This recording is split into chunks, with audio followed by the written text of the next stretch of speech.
Flint Dicker, and you're watching the fucking news. Roadmap drama. How can I not offer my own opinion after all that roadmap drama? So hot right now.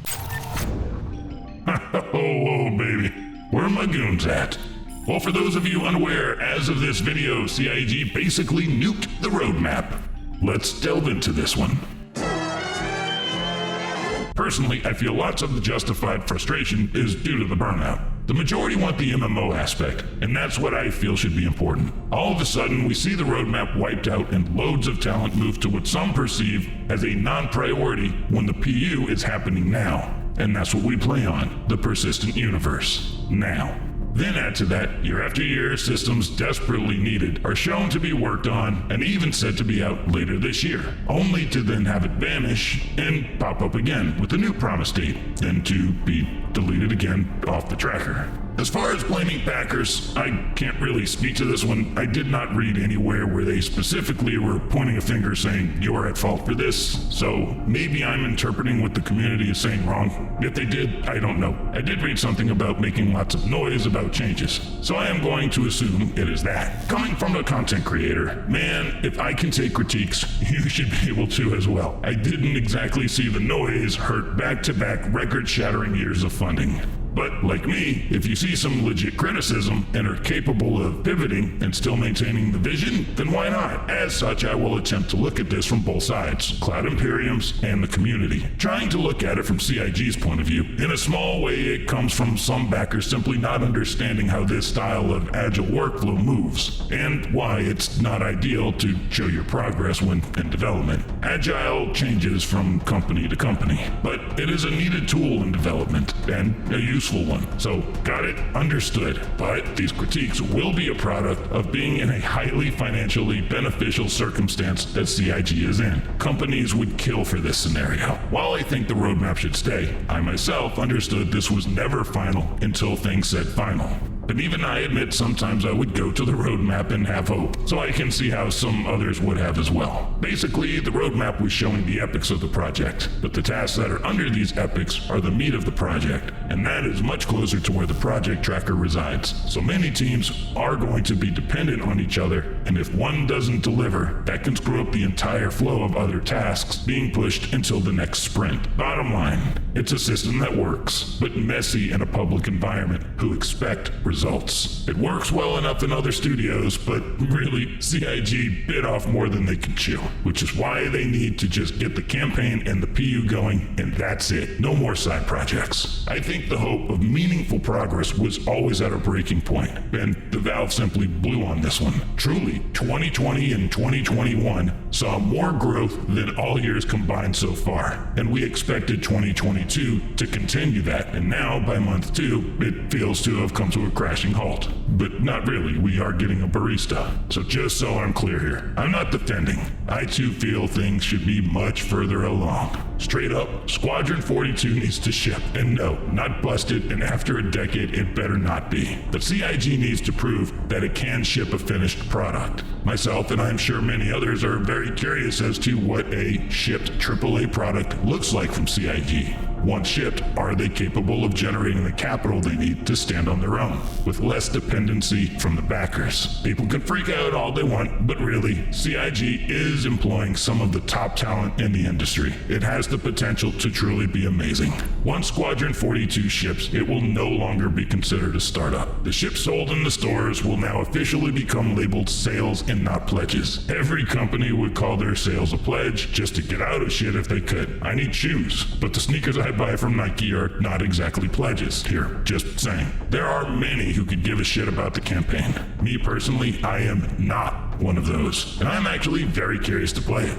But an update that is more than a massive satellite is desperately needed at some point. Now, financially, as far as we know, CIG is still fine. A handful of Reddit people have said that they plan on boycotting buying ships to put strain on them to force focused development. The effect can be both positive and negative. I'll get to that in a second.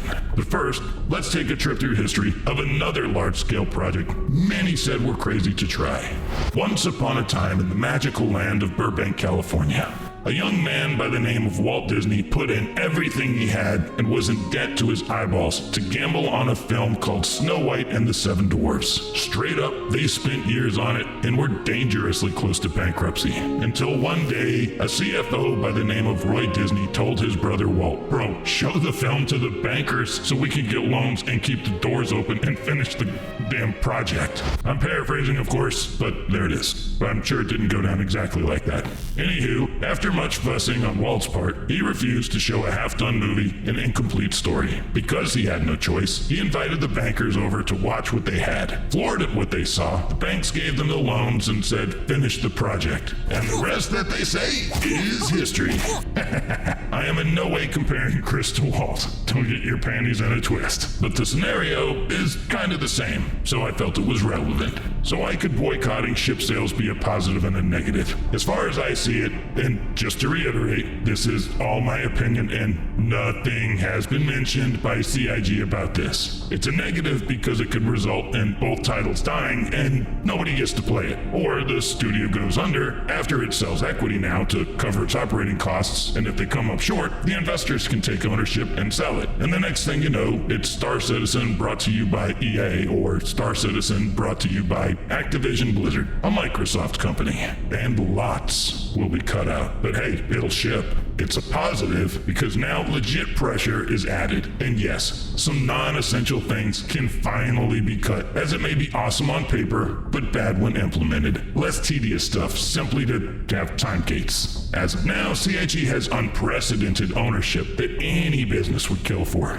Selling virtual ships as a startup to raise money allows them to retain equity and perpetually raise that valuation to try and sell smaller chunks of equity for more money later and still retain ownership. But since we do not know what level of work needs to be done, Chris Roberts would need to seek out additional funding to keep people employed and sell some of that ownership and possibly board of director seats, which could then cause a massive shift. But it would motivate them to ship and see if they have a viable product people want. Of the two, I hope it's this particular one. Cloud Imperium gets out meaningful progress and does for the funding of this game what Walt Disney had to do for the bankers. I love the idea of a large company that is not tied to EA or Activision or Ubisoft. Sig baby, we play on the persistent universe, but you gotta see it from our side. At 10 years, we kinda need to see something. You may not want to, but that noise you refer to, it's easy to override that noise if you yourself are making louder noise. The delays, while they suck, are only digging the hole deeper to climb out of later. The only thing reviewers will focus on now when Squadron 42 drops is the amount of funding, and the words, quote, "over a decade," end quote, will be among the first things read. So if it is not a flawless, bug-free 10 out of 10, that's the noise we don't want you to have to deal with. Even your biggest haters follow you so closely, nobody's hoping for you to fail. There's over $400 million in proof of that. So as your would-be cheerleaders here, help me help you. Show us some more tangible stuff, so when it comes time for you to ask us to say, "Show me the money."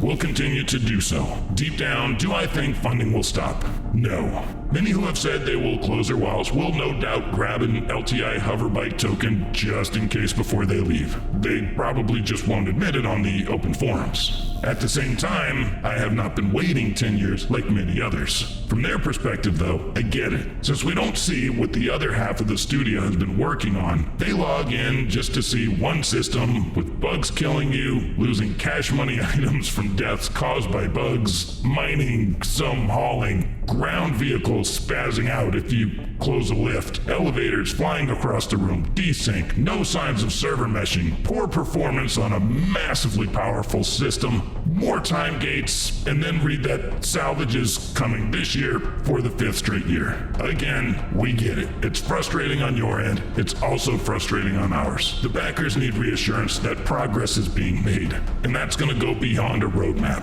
Because you elected to go down the route of crowdfunding rather than be beholden to VC firms or publishers, and I doubt this project would have been greenlit had it been, CIG would not own the Star Citizen IP, as the equity would mostly be held by others. This is a small price to pay for such a huge blessing any company would kill to have for their business model. Here's all the money you need, and you get to retain all the ownership you want. In the end, I still feel that CIG is not coming from this in a malicious way. Really, they have to see the frustration on our end. And sometimes, it's safe to admit we don't make it easy on them. Regardless, I for one am still not selling my account. I'll still be hoping for the best of the project, and that CIG makes bigger strides to meet us halfway. We know it can feel near impossible, but the studio decided to tackle 2 AAA titles at once with a very finicky game engine, then asked the community to live with it and pay for it as it is being built. Hoping to see some big additions beyond ships in the Persistent universe soon, but until then, I appreciate you taking the time to listen to my rant. I'm curious to hear what your perspective on things are, so thank you for coming, and if you enjoyed this video, please do consider hitting that like button, as well as subscribing to stay in the loop with the channel as we grow. I'd greatly appreciate it. This is Gipsy Ronin,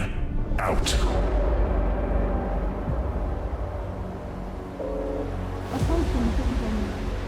Security forces have reason to believe members of Goon Squadron have breached corporate city defense protocols.